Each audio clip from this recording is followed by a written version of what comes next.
주님이 함께 하셔서 우리를 구원해 주실 줄로 믿습니다. 한 주 동안 사는 동안도 얼마나 많은 염려와 또 얼마나 많은 그런 고비들이 우리에게 있는지 몰라요. 그럴 때마다 주님이 함께 하셔서 우리를 그 모든 환경의 억압으로부터도 구원해 주실 것을 믿습니다. 우리 사랑하는 사람 이렇게 합시다. 참 잘 오셨습니다. 주님이 당신을 지켜주실 겁니다. 할렐루야. 오늘 우리는 이제 성령의 9가지 열매, 이제 다음 주가 되면은 우리가 마지막 열매를 함으로 모든 것들이 이제 9가지 열매가 다 끝나게 되는데, 갈라디아서 5장 22절부터 23절의 말씀 속에 있는 이 9가지 열매가 우리 한번 같이 한번 다 같이 읽어보도록 그렇게 하겠습니다. 다음 주가 되면 제가 암기를 테스트한다고 했는데 해서 뭐 하겠습니까? 그냥 밥 편하게 드시고요. 제가 겁이 나서 그래. 다음 주도 아무도 안 올 것 같아가지고. 그래서 한번 같이 한번 큰 목소리로 읽어보면서 가슴에 한번 새겨보시기를 바랍니다. 시작. 오직 성령의 열매는 사랑과 희락과 화평과 오래 참음과 자비와 양성과 충성과 온유와 절제니 이 같은 것을 건지할 법이 없느니라. 아멘. 할렐루야. 요즘 세상에서도 한참 뜨는 그런 교육이 뭐냐면 성품 교육이라는 게 많이 아이들에게 강조되고 있습니다. 왜냐하면 이 성품이 나쁘면 성격은 나쁜 성격, 좋은 성격이 따로 없어요. 다 하나님 주신 성격이에요. 그러니까 성품은 뭐냐면 나쁜 성품이 있고 좋은 성품이 있습니다. 그래서 나쁜 성품을 가지고 살아가다 보면 인생에 많은 피곤한 일들을 더 많이 경험하게 돼요. 물론 좋은 성품도 어려운 일을 겪습니다. 그러나 열매가 참 좋아야 되는데 그 열매가 참 좋으려고 그러면 어떻게 되느냐면 좋은 성품이 필요하거든요. 그런 좋은 성품의 모습이 그리스도인들에게는 이 성령의 9가지 열매에 언급한 이런 것들이 여러분의 삶 속에 반드시 꼭 절대적으로 주님 나라 가기 전까지 맺어져야 됩니다. 제가 그런 모습을 보기를 원하고요. 저 자신도 거기에 한평생 사실은 이 성품을 맺기 위해서 기도하고 또 내 속사람을 날로 자꾸만 말씀으로 단검질을 하고 또 채찍질을 합니다. 이게 우리가 가는 그리스도인의 속사람의 성화의 과정이에요.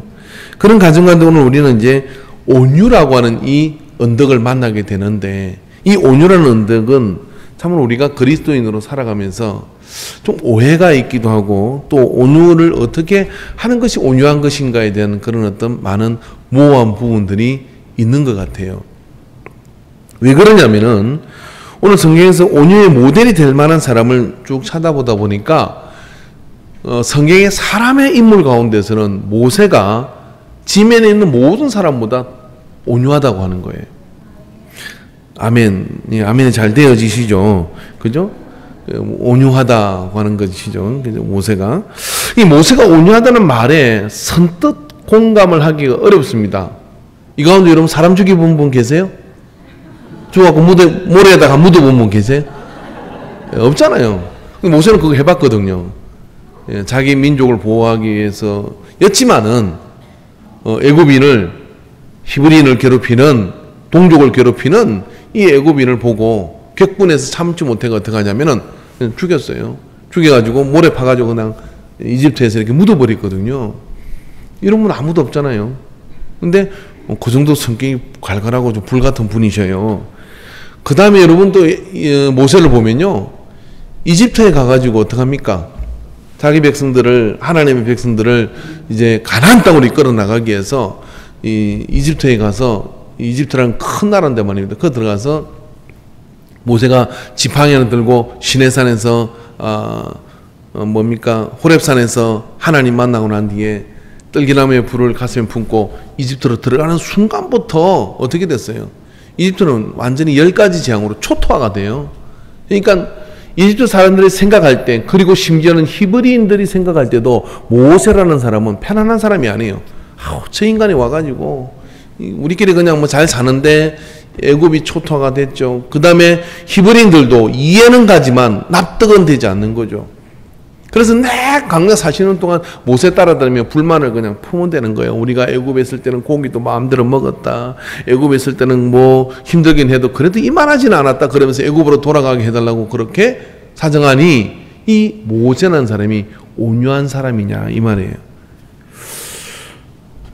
모세는 또 여러분 시므라는 아내를 만날 때 그 첫 장면의 말입니다. 여자들끼리 양치다가 이제 물을 먹기 위해서 왔는데 양들을 물을 먹여야 되는데 이 시므라와 그 자매들이 물을 먹이려고 할 때 이게 더 센 남자들이 와가지고 그 여자들이 물을 못 먹이도록 양들을 못 먹이도록 그렇게 방해를 하는 거예요. 그때 모세가 짠 하고 나타나가지고 애굽에서 사람 죽였잖아요. 그러니까 나타나가지고 어떡하냐, 야 하고 딱 그냥 물리친 거예요. 이 남자들을 제압을 해가지고 탁 물리치니까 이 시므라가 모세를 볼 때 멋있는 남자 이렇게 된 거죠. 그래가지고 거기서 40년 처가살이가 이렇게 시작돼서, 그러니까 이 모세라는 인물은 내가 아무리 봐도 눈 떠고 찾아봐도 온유한 구석이 없어요. 온유하면 이렇게 해야 되겠죠. 저기요, 여자를 그렇게 괴롭히시면 안 돼요. 그러면서 이렇게 뭐 몇 대 두드려 맞고, 그 다음에 이제 그런 모습을 보고 시므라가 짠해가지고 집에 가서 반창고 발라주면서 이 남자 참 너무나 이렇게 참 온유하구나 하고 이렇게 맞아들었으면 이해가 되는데, 가서 그냥 제압을 딱 하고, 그랬더니 집에 가서 이야기했더니 얘라면 맡길 수 있겠다 그래가지고 이도로 장인이 결혼해라 이렇게 해가지고 거기서 처가살이가 이렇게 시작된 거거든요. 이게 모세는 저하고 닮았어요. 가만 보니까 저하고 이렇게 딱 맞는 것 같아요. 그래서 제가 온유하다는 이야기는 아니에요. 불만은 그렇게 격하게 이렇게 표현하지 마시고. 그리고 성경 전체를 통해서 가장 고집센 이민족인 히브리.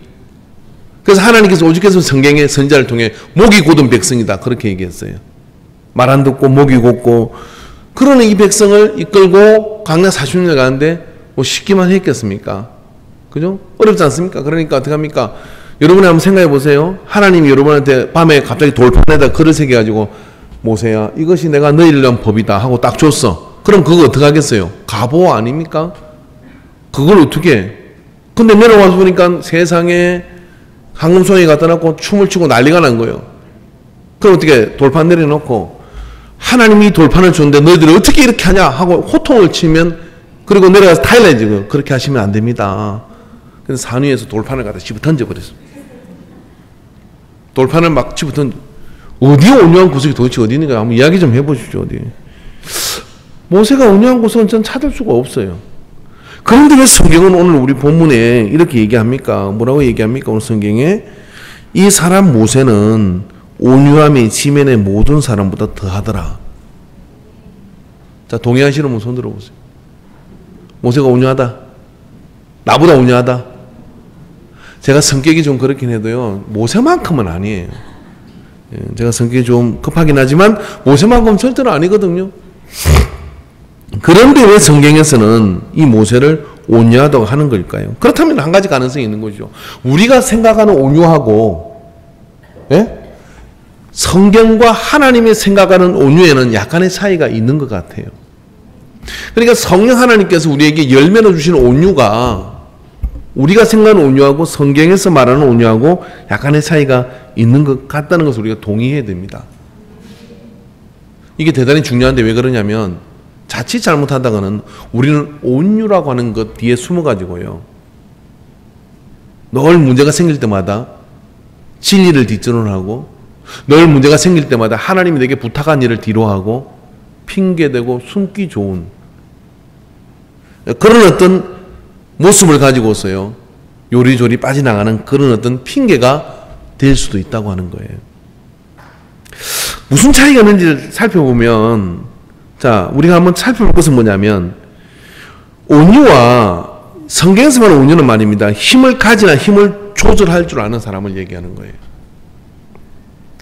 이게 말이 좀 어려운 것 같아도 따라해 보세요. 힘을 가지나 힘을 조절하라. 예. 강력한 힘을 가지고 있지만은 그 힘을 조절할 줄 아는 사람을 뭐냐면 성경은 온유한 자다라고 얘기를 하는 거예요. 그죠? 왜 그러냐면 사실 모세가 땅에서 가장 온유한 자라고 하는 근거는 이것밖에 없어요. 자, 호렙산에서 떨기나무에서 하나님께서 내가 너를 보낸다 라고 말씀을 하셔요. 그리고 지팡이를 하나 들려주고 이제 이집트로 가잖아요. 그럼 이집트 갔을 때 이미 모세에게는 뭐냐면 강력한 이 세상에 있는 모든 사람이 다 덤벼도 이길 수 없는 존재인 하나님이 함께하고 계시는 거예요. 그래서 어떡합니까? 애굽을 말입니다. 완전히 초토화를 시키는데 그런 능력을 미리 가지고 계시잖아요. 근데 미리 가지고 계시는 이 하나님이 모세를 통해서 가자마자 이러는 거죠. 바로 이리 와봐. 내가 하나님이 보냈는데 딱 한 번만 이야기할게. 너 우리 보내지 않으면 장자도 죽을 뿐만 아니라 이 나인강이 피로 바뀌고 그 다음에 너희들은 이제 다시는 제국이라는 그 이름도 못 내밀어. 왜냐하면 너희들 100만 대군을 자 홍해바다 내가 썰어 넣을 그리거든. 요즘 이야기하는 거예요. 그러고 못 믿잖아요. 그러면 다시 한번 경고하는데 그렇게 될 거야 라고 이야기하고 어떻게 해야 돼요? 그 다음날 바로 장자를 다 죽여버리는 거예요. 모세는 그런 능력이 있어 없어요? 하나님이 그런 능력을 모세한테 줬잖아요. 힘이 충분히 있는 사람이거든요. 하나님이 함께 하심으로 해가지고 하나님을 만나고 온 사람이에요. 그런 능력이 충분히. 그러니까 우리가 세상으로 볼 때는 애굽은 강한 자이고 그리고 강한 나라이고 히브리인을 노예로 삼고 있는 그런 나라로 보이잖아요. 그러니까 여기 한 사람 모세는 말입니다.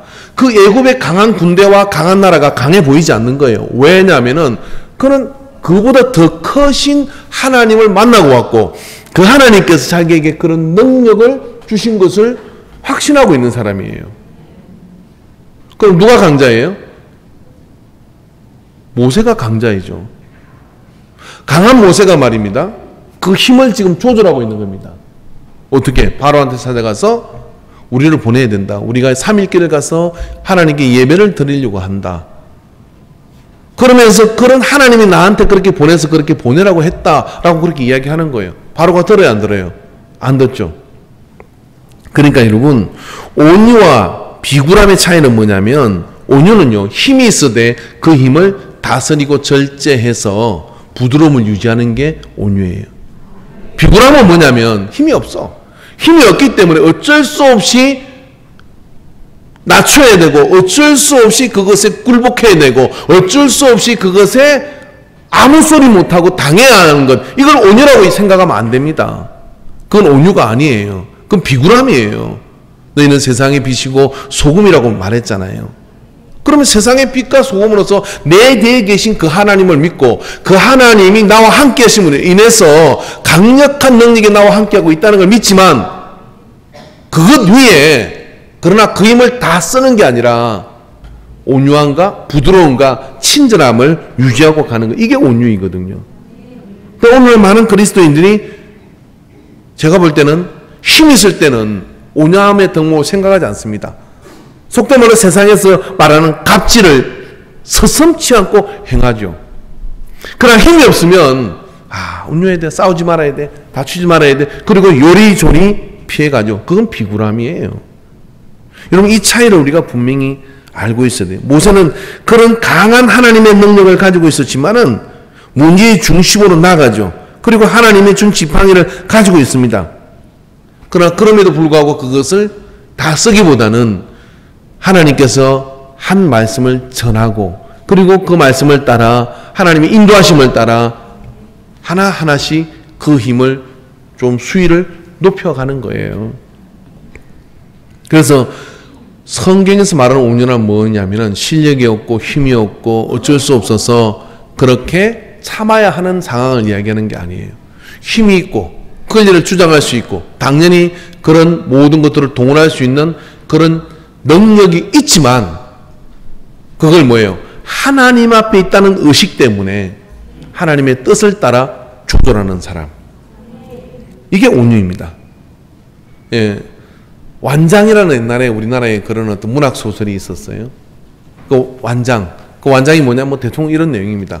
그냥 별 볼 일 없는 아무 그 힘도 없고 그냥 이렇게 모섬을 살다시피 하는 그런 사람이 어느 날 이 여러 가지 어떤 동난이 일어나고 어떤 전쟁이 나고 이러면서 갑자기 완장이 채워진 거예요.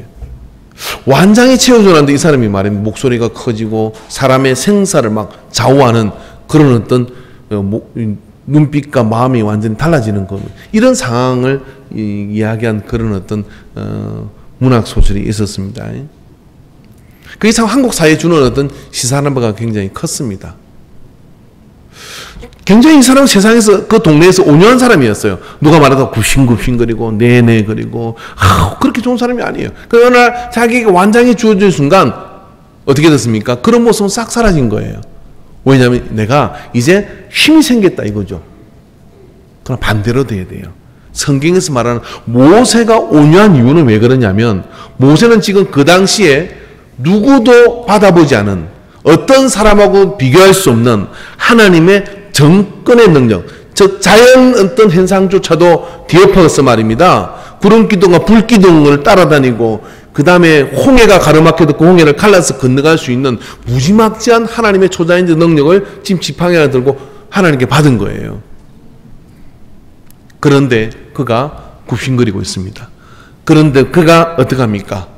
그런 능력이 있음에도 불구하고 자기를 낮추고 끊임없이 바로 앞에 나가서, 그리고 그 백성들 앞에 나가서 엎드리면서 자기의 약한 모습을 가지고서 그렇게 엎드리는 거예요. 그래서 모세를 뭐라 했냐면 땅에서 지면에서 가장 온유한 자다라고 말하는 겁니다.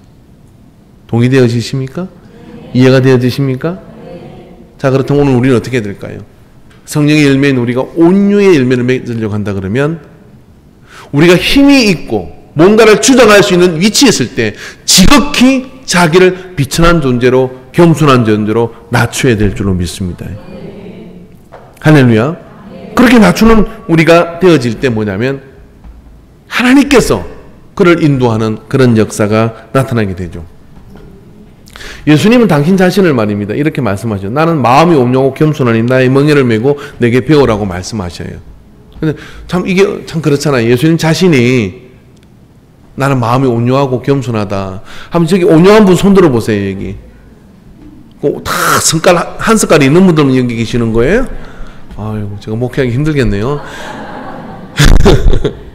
다 온유한 분들이시죠, 그죠? 되게 온유한 분들은 또 예배 시간에 잘 자요. 어떤 목사님이 그렇게 얘기하더라고요. 그냥 새벽 기도도 안 오고 예배 시간에 잘 자고 이런 사람 깨우지 말라고. 그분들이 목회할 때 훨씬 도움이 된다고. 반대가 없대. 그분들은 항상 목사님 못해가지고 아이고 제가 미안했어요, 같이 못했어요. 그래 뭐 하면 그냥 무조건 찬성이래. 누가 반대하느냐면 새벽 기도도 안 빠지고 할 만큼 하는 사람들.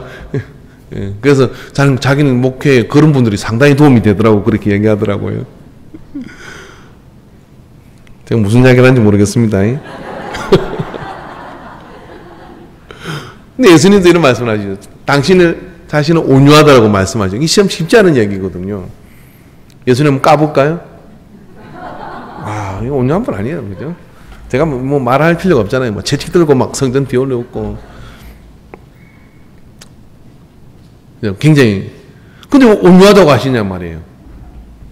한 장면을 우리는 볼 수 있습니다. 그게 뭐냐면은 이거죠. 예수님 잡히시던 밤에 막 몽둥이 들고 예수님 잡으러 오니까 객분한 베드로가 칼을 뽑아가지고 막으려고 했어요. 그러다가 말고라는 사람의 기가 탁 떨어진 거예요. 기가 탁 떨어지니까 예수님께 그 기를 주워가지고 붙여주셨어요. 그럼 베드로한테 검으로 일어선 자는 검으로 망한다. 그래도 예수님 이건 견딜 수 없잖아요.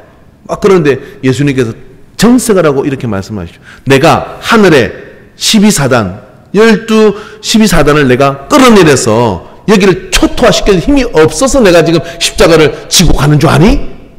이 답답아. 그렇게 말씀하셨어요. 그러니까 베드로가 끔찍한 거예요. 예수님이 힘이 없어 잡혀가는 게 아니구나. 잡아놓고 막 빌라도 이렇게 얘기합니다. 내가 너를 죽일 권세도 있고 놓아줄 권세도 있다, 그렇게 이야기하잖아요. 근데 예수님께서 이렇게 빌라도 쳐다보고 너한테는 그런 권세가 없어.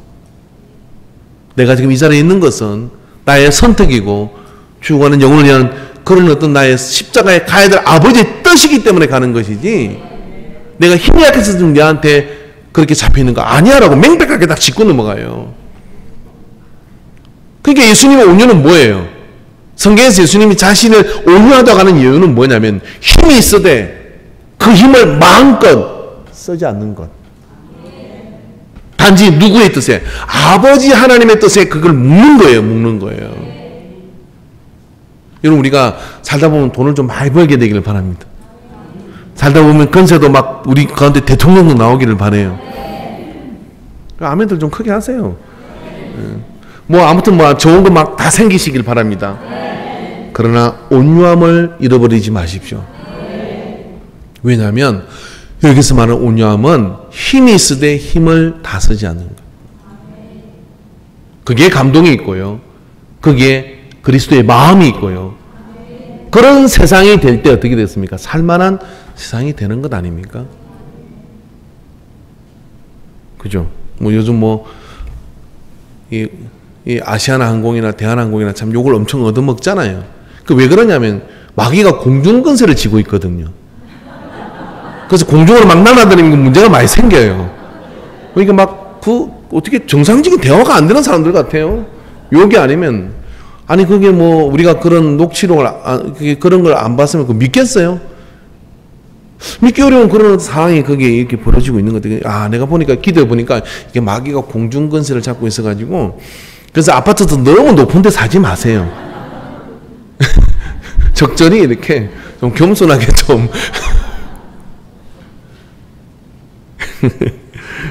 근데 그런 모습을 보면서 왜 감동을 줄 수 없는 것일까요? 외국 어떤 총리가 이렇게 출입하는 그런 어떤 이 출입증이 필요한 어떤 그 라인을 이렇게 지나가다 커피를 들고 있다가 대통령이죠. 그분이 뭐 총리잖아요. 지나가다가 커피를 쏟은 거예요. 커피를 쏟으니까 수행하는 사람이 어떻게 될까요? 아이고, 뭐 지나가십시오. 치우겠습니다. 이래야 되는데 뭐 이 사람이 그 자리를 못 떠난 거예요. 그래서 어떻게 하냐면 화장지를 막 찾는 거죠.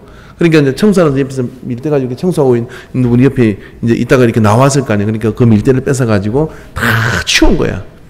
더 재밌는 것은 그 청소하는 분이 이 키가 큰 분이니까 사이즈가 안 맞으니까 청소기 이렇게 걸레를 받더라고요. 받아가지고 사이즈를 늘려줬어요. 아, 참 대단한 분이잖아요. 그래서 뭘 봐요? 자기는 그냥 가도 돼요. 바쁘잖아요. 그리고 지금 회의를 하러 가는 게 시간이고, 그런데 거기서 그걸 밀고 있으니까 청소하면 다 나왔지만 거기서 옆에서 서가지고 그 모습을 보고 정말 박수를 치는 거예요.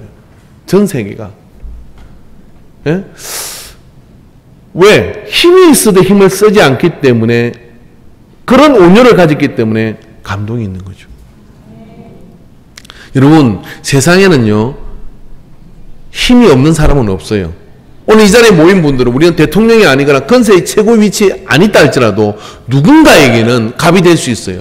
누군가에게는 힘을 쓸 수 있는 위치에 있는 그런 어떤 모습들이 우리에게는 부분 있습니다. 근데 그때 여러분, 우리가 그 힘을 다 사용해서 뭔가를 지배하려고 하지 말고, 그렇다고 해서 어떤 상황을 흐릴 수 있는 것은 안 되지만 부드럽게 다정함으로 일을 행하시기를 바랍니다. 그럴 때 여러분, 그 속에서 그 성경적 온유, 이 모세가 가지고 있는 이 온유가 그 안에 성취되게 돼요. 그게 예수님이 그렇게 하신 겁니다. 그는 나귀를 타시죠. 마음이 온유하고 겸손하기 때문에 그는 나귀를 타고 입성을 하시는 겁니다. 이런 온유함이라고 하는 것이 말입니다. 그렇기 때문에 문제를 피하는 회피의 수단이 되면 안 된다는 거예요. 여러분, 많은 그리스도인들이 온유란 이것을 말입니다. 필요할 때 꺼냈어요. 언제? 피하고 싶을 때. 뭔가 직면하기 싫고, 그리고 뭔가 그 문제를 해결하고 나가야 되는데, 그럴 때 어떡합니까? 아유, 내가 온유를 이루기 위해서는 참아야지. 그러면서 그렇게 슬쩍 피하고 돌아가는 이유로 그런 것들을 사용할 때가 있어요. 바른 사용이 아닙니다. 그래서 온유함이 문제를 회피하는 방패일 수는 없다고 하는 거예요. 그리고 여러분, 온유함이, 이 모세가 가지고 있는 온유함과 성경에 말하는 이 온유함의 성령의 열매는 말입니다, 포기를 의미하는 게 아니라고 하는 겁니다. 온유한 사람 어떻습니까? 물에 술 탄 듯, 술에 물 탄 듯. 이래도 흥 저래도 흥 그러면서 그냥 다투지 않고 그냥 가는 사람 같잖아요. 그러다 보면 이 사람이 과연 주관이라는 게 있는 거 있을까요? 이 사람이 어떤 방향이라는 게 있는 것일까요? 일은 이룰 수 있는 겁니까? 근데요, 성경에서 말하는 모세와 예수님과 그리고 성경에 나오는 요셉과 같은 이는 또 이삭과 같은 이런 온유의 성격에 떠오른 사람들은 하나같이 다 고집쟁이들이에요. 진짜입니다. 세상에서도요, 저는 굉장히 부드러운 사람이 굉장히 큰 고집을 가지고, 이 성질 급하고 막 큰 소리 치는 사람은 큰 고집이 없어요. 그러다 말아, 푹 하다 말아요. 근데 말입니다. 온유한 사람들은요, 사실은 어마어마한 고집이 있는 겁니다. 그래서 어떻게 하느냐면은 자기 방향을 꾸역꾸역 가는 거예요. 그죠? 다람쥐는 어떻게 돌아요? 다람쥐는 막 돌다가 1년 만에 죽거나 거북이는 어떻게 해요? 눈만 꼬북꼬북 500년을 살아요. 500년을 500년 600년 막 이렇게 살아요. 왜 그럴까요? 왜 그렇게 천천히 움직여요? 뭐가 급하냐? 다람쥐는 급해. 1년 있다 그냥 끝나니까. 심지어는 다람쥐는 막 열심히 쫓아면서 막 도토리를 주워가지고 묻어놔. 다람쥐가 모르는데 기억을 못한대요. 그래갖고 이게 참나무 숲이 막 많아지는 거예요. 그게 다 다람쥐가 그런 거래요. 묻어놓고 모른대요. 바쁘긴 바빠. 야, 지금 그럴 정신이 어땠어? 막 그렇게 쫓아다니는. 거북이는 안 그래요. 꾸벅. 근데 500년을 가요. 왜 그럴까요? 1년 사고 말 거 아니고, 2년 사고 말 거 아니고, 10년 살고 말 거 아니고, 100년 살고 말 거 아니고, 그렇게 가는 거북이는 느리지만, 그래서 굉장히 부드럽잖아요. 그렇지만, 다람쥐는 수백 마리가 바뀌어도 거북이는 그걸 다 봤어요. 자기 길이 있는 거예요, 자기 길이. 온유한 자가 땅을 차지한다고 성경에 말씀이 되어 있더라고요. 여러분 아세요? 온유한 자가 어떻게 땅을 차지할 수가 있어요? 싸워야 땅을 차지하지. 그잖아요. 뽀빠이 이상윤 씨가 제가 예언을 들었지만 저기 정말 우리 100세 이상이 이제 10,000명이 된다 그러대요. 대단한 나라 아닙니까? 장수예요, 정말. 근데 저기 98세 되신 어른을 만나러 전라도대로 간 거예요. 그래서 어르신, 올해 연세가 어떻게 되시면 그러니까 8살! 그러더래요. 8살? 얘기했잖아요. 무거워서 90살은 집에 떼놓고 왔다 그러는 거예요. 어떻게 이렇게 오래 사셔서 그냥 쭉 살았대요, 그냥. 신경 안 쓰고 그냥 쭉 살았대요. 대단해요. 그래서 버스에서 어떤 할머니가 78세 할머니가 내리니까 형님 내가 한번 저 이야기해서 지금 소개시켜 드릴까 그러니까 내가 뭐 송장 치울 일이 있어 그러더네요. 뭐예요? 많이 가는 사람 봤다는 거예요. 그리고 또 악건이 이것이었대요. 자기 인생을 바꾸는 한마디를 들었대요. 그 말이 뭐냐면은 이거죠. 어르신 살다 보면 형님 살다 보니까 나쁜 놈도 있고 괴롭히는 놈도 있고 많은 사람이 있지 않습니까? 그랬더니 이분이 이렇게 얘기를 냅둬 그러더래요. 냅둬 그러더래요. 냅두니까 다 죽더만. 방송용어로 제가 말씀드린 거고요. 실제는 이렇게 말해요. 뒤지더만 그러더래요. 어떤 놈은 70에 죽고 어떤 놈은 80에 죽고 막 온갖 그런 해코지를 다 했는데 80대니까 다 죽어버리고 지금은 아무도 없어. 다 죽었대, 다 죽었대. 냅두니까 다 죽었대. 냅둬. 쏙 썩지 말라는 거예요. 다 옆에는 냅둬. 시작. 붙들고 그렇게 애걸굴게 할 게 없다는 거예요. 그리고 얻은 게 뭐냐면 그냥 살면 돼요. 그래서 알았어요. 뭐냐면 그래서 온유한 자가 땅을 차지하는구나. 오래 그냥 애골복골하고 막 화내고 싸우다 암 걸리고 죽고 다 죽는 거야. 근데 냅둬버려. 그냥 냅두면 다 없어지고 자기만 남은 거예요. 애탈 게 없어. 애탈 게 없어. 가끔 생각해서 가보면 다 죽고 없더래요. 아, 저놈 내가 어떻게 저거 내가 지금 나 괴롭혔는데 어떻게 됐나고 전화해보면 죽었대. 다 없어졌대요. 그러니까 그럴 게 없더라 이거예요. 온유한 자가 땅을 차지한다. 할렐루야. 온유한 자가 땅을 차지한다는 거예요. 성경에 그렇게 되어 있습니다. 그러니까 근데 그러면서 말입니다. 이 온유한 사람의 특징이 뭐냐면은 방향성이 있는 것이죠. 그러니까 왜 그렇게 참을 수 있는 것이죠? 죽으면. 우리에겐 천국이 있으니까 할렐루야. 할렐루야. 제가 충청도에서 목회를 5년을 했습니다. 제가 결코 충청도 분들을 이렇게 편하거나 깎아내리지 않습니다. 굉장히 저는 이 충청도 분들을 굉장히 좋아합니다. 왜 그러냐? 그렇게 결혼도 했잖아요. 목회하면서 한 가지 깨달은 게 있어요. 뭐냐면요. 마을에 가서 인사를 드리고 제가 새로운 사관입니다. 인사하고 그렇게 하고 교회 놓으시는 한 번도 어떤 사람도 제가 그래서 나는 교회 안 가요. 이런 사람 만난 적이 없어요. 경상도 성질 더러워요. 너를 깜찍하다 이렇게 말을 해요. 예수 믿으시는 아이고 나한테 예수 예자도 꺼내지 마시오. 그래놓고 한 1년 있다 와 있어요. 이게 충청도 예수 믿으시는 암요 믿어야죠. 이분들 교회 나오서 가요. 안 간다 소리 안 해. 그걸 순전하게 믿었던 목사가 있었어요. 주일날 선물 준비 다 해놨고 이제 기다리는데 아무도 안 왔어. 많은 사람들이.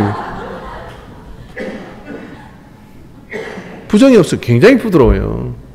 아니 그냥 부정이 없고 여기도 가까운 동네잖아요. 그래서 정말 마음에 상처가 없어. 근데 진짜 내가 알면서 깨달은 거 보면 진짜 할 때는 이렇게 하더라고. 이 중성분들도 가끔 구분이 돼. 액센트로 구분을 하는데 진짜 갈 때는 가유. 그래. 그럼 진짜 가는 거야. 해요. 그건 하는 거예요. 근데 가요? 그냥 안 오는 거야. 처음에 그게 구분이 잘 안 돼가지고. 집사람 앉혀놨고 인생 그리 살면 안 된다. 제가 신혼 때부터 계속 교육을 시키고 그렇게 하고 지금 세월 지나가지고요. 하나도 바뀐 게 없어요. 당신 뜻대로 다 해. 온유한 분이 고집이 없는 게 아니고 진짜 온유한 분이요. 고집이 있어요. 그래서 뜻을 이룹니다. 그래서 온유하게 산다는 게 손해를 보는 게 아니라는 거예요. 진짜 온유하게 사는 것은 결국 최후 승리자가 되는 거예요. 그 성령의 열매, 이 온유의 열매를 여러분 잘 맺으시면요. 정말 나중까지 이길 수 있는 승리자가 될 수 있습니다. 그래서 이 온유함이라고 하는 것, 요셉이 왜 우물을 이렇게 파잖아요. 요셉 우물 파는 일을 아비멜렉이 반대해서 안 했습니까? 계속 파죠. 막으면 또 파고, 막으면 또. 근데 안 싸워. 안 싸우고 계속 파나가는 거예요. 왜? 하나님께서 그 땅에 머물라고 했으니까. 그것만 기억하는 거예요. 다투면 또 피하고, 또 파고, 다투면 또 피하고, 또 파고. 결국 어떻게 됩니까? 찾아와서 이삭 앞에 이렇게 얘기합니다. 하나님이 너와 함께 하시기 때문에 우리하고 화친을 맺자. 그럼 우리 괴롭히지 마라 얘기해요. 이삭 누가 괴롭혔는데요? 이삭은 힘이 없어요. 그런데 뭐냐면 그 온유한 이삭 앞에 엎드려서 우리를 괴롭히지 말라고 그렇게 계약을 맺는다는 거예요. 왜요? 우물을 차지하고 땅을 차지하게 되는 줄로 믿습니다. 그래서 온유라고 하는 것은 포기하고 그냥 이렇게 다 접는 게 아니라 뭐냐면 문제의 중심으로 계속 나가는 그런 표현과 방식이 부드러운 거예요. 표현과 방식이 다른데 가치가 있는 거예요. 그 다른데 가치가 뭐냐면은 바로 하나님 앞에 있다고 하는 생각을 잊어버리지 않는 사람. 그래서 여러분 신약 성경의 헬라어로는 프라우테스라고 하는 것이 이 온유라는 뜻입니다. 근데 온유라는 뜻이 뭐냐면은 친절함, 부드러움 이런 뜻이에요.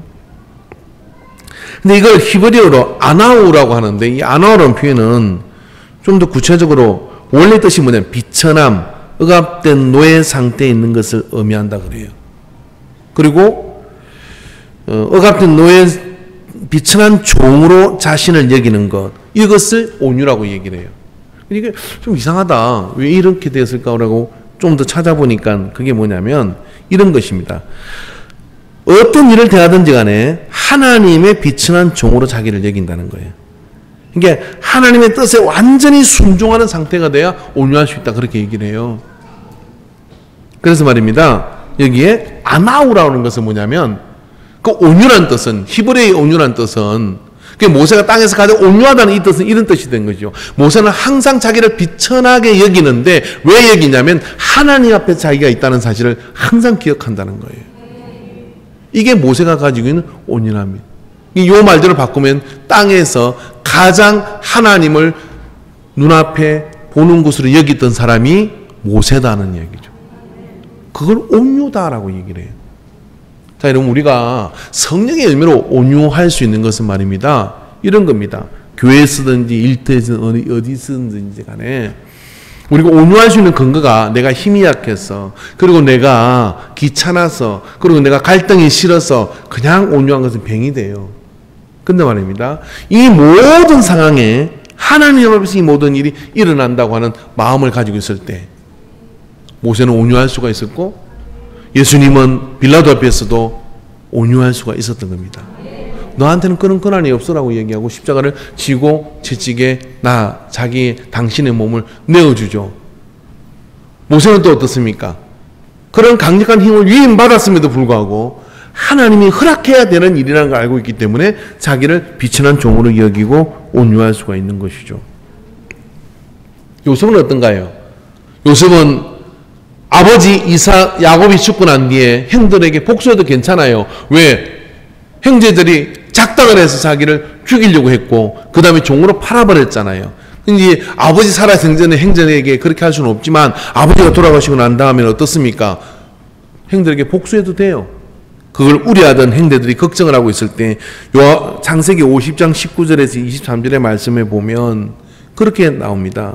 뭐라고 나오느냐면 요셉이 그들에게 이르되 두려워하지 마소서 내가 하나님을 대신하리까 당신들은 나를 헤아려 하였으나 하나님은 그것을 선으로 바꾸사 오늘과 같이 많은 백성의 생명을 구원하게 하시려 하셨나니 당신들은 두려워하지 마소서 내가 당신들과 당신들의 자녀들을 기르리다 하고 그들의 간곡한 말로 위로하였더라 그랬어요. 요셉이 어떻게 형제들을 위로할 수 있어요? 내 아버지 이제 돌아가셨으니까 할 말은 좀 합시다. 그렇게 하면 안 되죠, 형님들. 어떻게 그렇게 하셨어요? 그러고 막 옛 감정을 일으켜가지고, 예? 할 소리 다 했다 아닌 거예요. 근데 오히려 요셉이 온유하게 걱정하지 마세요. 내가 당신 자녀들까지 내가 다 키워드릴게요. 그런데 그 해석이 뭐냐면은 당신들은 나를 헤아려 하였으나 라고 하는 거죠. 첫째는 뭡니까? 내가 하나님을 대신하지 않습니다. 라는 얘기를 해요. 그러니까 하나님 앞에 내가 있다는 의식을 가지고 있는 거죠. 요셉이 그치 말로 갑질을 해도 되는 상황이에요. 총리예요. 기근을 구하고 있는 사람이에요. 그런 상태에 바로조차도 어떻게 할 수 없는 건설을 가지고 있는 사람입니다. 그런데 어떻게 그 건설을 부리지 않아요. 왜? 내가 하나님을 대신하지 않는다는 거예요. 두 번째, 하나님은 그 일을 통해서 많은 사람을 기근으로부터 구하는 일을 하고 계시는 것에 형님들이 쓰임받은 거예요 라고 이해를 해버린 거예요.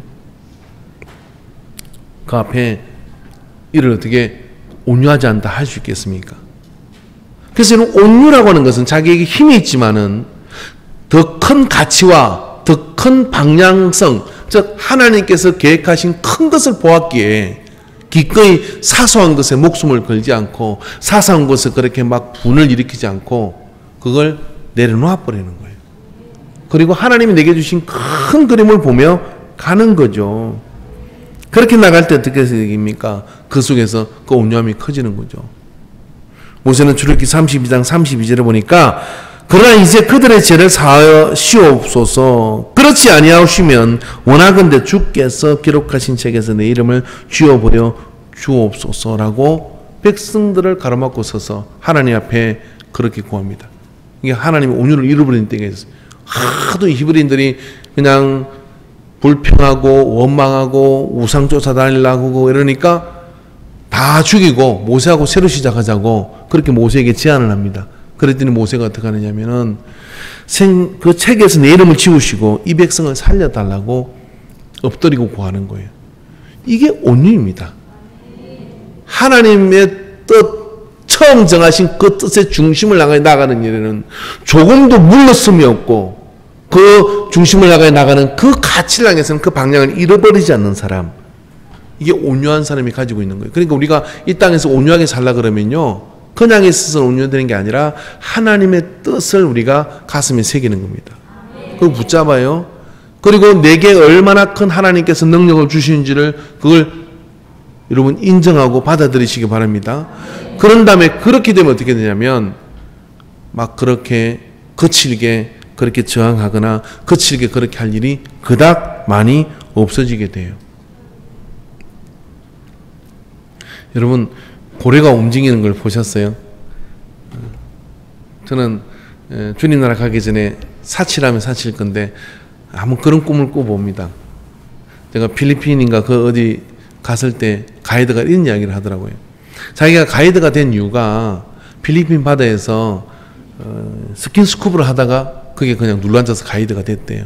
그 왜 그래 됐냐면은 바닷속에서 큰 그 뭡니까 방어대인가 그 떼가 움직임을 한번 봤는데 정말 자기는 그 장면을 보고 그렇게 경이로운 장면을 못 봤다고 그렇게 얘기를 하더라고요. 그래서 그러면 하는 이야기가 지구 인구의 1% 미만의 사람이 수중세계를 구경한대요. 1%. 그 여기 여러분 죽기 전에 바닷속에 들어가서 뭐 산호초를 보고 이러고 싶은 사람 아무도 없잖아요. 1% 미만이 그런 어떤 꿈을 꾼대요. 그 꿈을 이룬 사람이 그 정도래요. 근데 그 수중세계에서 꿈이 뭐냐면 큰 막 11m짜리 고래가 말입니다. 자기 눈앞에서 이렇게 움직이는 걸 보면요, 근데 말로 행동할 수 없는 그런 어떤 감격이 막 밀려온대요. 그 이야기를 듣는데 나도 한번 그거 해봤으면 좋겠다 그 생각이 들더라고요. 그래서 제가 동물의왕국을 열심히 해서 고래가 지나가면 꼭 봅니다. 근데 고래를 보는데 고래가 움직임이요, 야, 그게 말입니다. 이런 거죠. 날치, 꽁치 때 이런 거는 말입니다. 파닥파닥 이러다가 죽어요. 근데 고래는 움직이는 것 같지가 않아요. 근데 여러분 아세요? 고래는요, 대양을 옮겨 다녀요. 대양을 옮겨 다니는 거예요. 뭐 웬만한 그런 고기들 옆에 와서 집적해도 신경도 안 써요. 그리고 그냥 심지어는 스쿠버 장비를 가진 그런 사람이 옆에 접근해도요, 그다지 신경을 안 써요. 왜? 워낙 덩치가 크니까. 그러니까 자기 길을 가는 거예요. 오늘 여러분 설교를 마치면서 온유의 이미지가 떠올리면 고래를 생각하시기 바랍니다. 나는 그렇게 큰 자다 이렇게 생각하면, 대인배의 마음을 가지면 사소한 것 때문에 다투고 분내고 하는 일이 내려놓아져요. 하나님은 예수님을 통해 우리를 왕같은 제사장으로 부르셨대요. 그리고 왕같은 제사장으로 부르는 우리가 치졸한 졸처럼 움직이면 안 될 줄로 믿습니다. 어느 때에 어떤 상황 속에 있다 할지라도, 내가 남는 옷을 걸쳤다 할지라도, 야곱이 요셉 때문에 바로 앞에 나갔을 때, 제국의 왕이잖아요. 그래 나갔을 때 뭐라고 이야기합니까? 축복을 해요. 바로에게. 축복권이 나에게 있다는 것을 분명하게 선포를 하는 겁니다. 여러분, 우리가 그래야 어떻게 되느냐면 이 세상을 향하여 온유함을 잃어버리지 않을 수 있어요. 차가 앞으로 출발해서 확 가잖아요. 그럼 여러분 뭐라고 합니까? 우리 동생이 그러더라고요. 아이고 그렇게 바쁘면 어제 가지 왜 인제 가냐. 그러지 말고 뭔가 바쁜 일이 있겠지. 그럼 잊어버려야 돼요. 근데 집에 와도 분이 안 풀려. 내가 다음에 남발을 기억해야 돼. 다음에 내가 밟아줘야지. 고래의 길이 아니에요. 날치의 길이에요. 예? 학꽁치의 길이에요. 그렇게 살지 말고 거대한 혹등고래로 깊은 심해로 들어가고, 할렐루야, 웬만한 파도에도 끄떡없는 대양을 옮겨 다니는 그런 온유한 크리스찬이 되기를 주의 이름으로 축원합니다. 할렐루야. 그렇게 온유한 크리스찬이 될 때 어떻게 일이 벌어집니까? 우리에게는 땅을 차지해요. 늘 은혜가 마르지 않아요. 그리고 성숙됨이 그 안에 넘치게 되죠. 할렐루야. 누가 막 그렇게 온유하게, 그죠? 저도 좀 온유하려고 노력합니다. 뭐 예배 시간에 졸고래도 언젠가 깰 때가 있겠지 뭐 이렇게 생각하지. 내가 내려가서 어떻게 꼬집어 줘야 되나 막 이런 생각 안 해요. 매주 예배에 온 것만도 이쁘다 이 생각합니다. 늦게 와도 그죠? 그러니까 온유하면 어떻게 되느냐면 이게 제가 목회 이제 전반전을 이제 후반전을 들어가는데 후반전에 다짐하고 다짐하는 게 온유하자예요. 근데 어떻게 온유하냐? 비굴하게 참는 그런 온유가 아니라 뭐냐면 하나님이 함께 하셔서 하나님이 변화시키고 하나님이 일하시고 하나님이 모든 걸 이끄신다는 믿음을 자꾸 가지면요 여백과 여유가 생겨요. 여백과 여유가 생겨야 어떻게 되느냐면 그 주변에 거하는 사람들이 많아지더라고요. 사회생활도 똑같아요. 여러분 사회생활도 말입니다. 좀 여백을 가지고 여러분이 다가가셔야 됩니다. 할렐루야. 여백을 가지고 이렇게 다가가고 그렇게 하면 어떻게 되냐면 시간이 지난 다음에는 다 유익이 돼요. 예. 그러나 그 여백을 잃어버리는 온유를 잃어버리게 되면 어떻게 되느냐? 한평생 어쩌면 후회할 일도 자꾸 생기게 돼요. 예. 그래서 더욱더 이 덕목이 우리에게는 중요한 시대인 것 같습니다. 그래서 천국의 상급을 많이 쌓는 저와 여러분이 되기를 바라고요. 이번 자선 바자에도 참여할 때 좀 넉넉하게 온유함으로 다가가시기 바랍니다. 할렐루야. 그런 은혜로 우리가 이 바자회를 또 이웃을 향하여 베푸는 좋은 그런 기회가 되기를 바랍니다. 기도하겠습니다. 나는 마음이 온유하고 겸손하니 나의 멍에를 메고 내게 배우라. 그리하면 너의 마음이 쉼을 얻으리니. 오 주님, 무조건 참는 게 온유가 아니라 힘이 있을 때 힘을 조절하는 것이 온유이고 그 온유함은 결국은 감동을 가져오게 되고 그 감동은 세상을 바꾸는 그런 능력이 됨을 믿습니다. 높이 올라갈수록 더 그리하고 더 많이 가질수록 더 그리하고 더 많은 능력을 얻을수록 더 그리 온유한 자가 되게 하여 주시옵소서. 그래서 교회 안에 참으로 주님이 허락한 거룩한 공동체가 가꾸어지게 하여 주시옵시고 완장을 차고 의시되며 호통치는 자가 아니라 더 많이 겸손으로 섬기는 인간 공동체 되게 하심을 감사합니다. 세상도 그렇게 바뀌어져 가도록 주님 긍휼을 베풀어 주시옵소서. 함께 하심을 감사드리옵고 예수님의 이름으로 기도하옵나이다.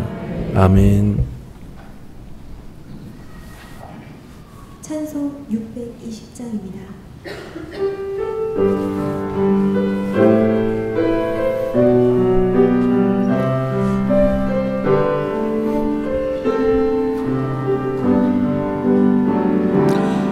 여기에 모인 우리 주의 원총 받은 자여라. 주께서 이 자리에 함께 계심을 아노라.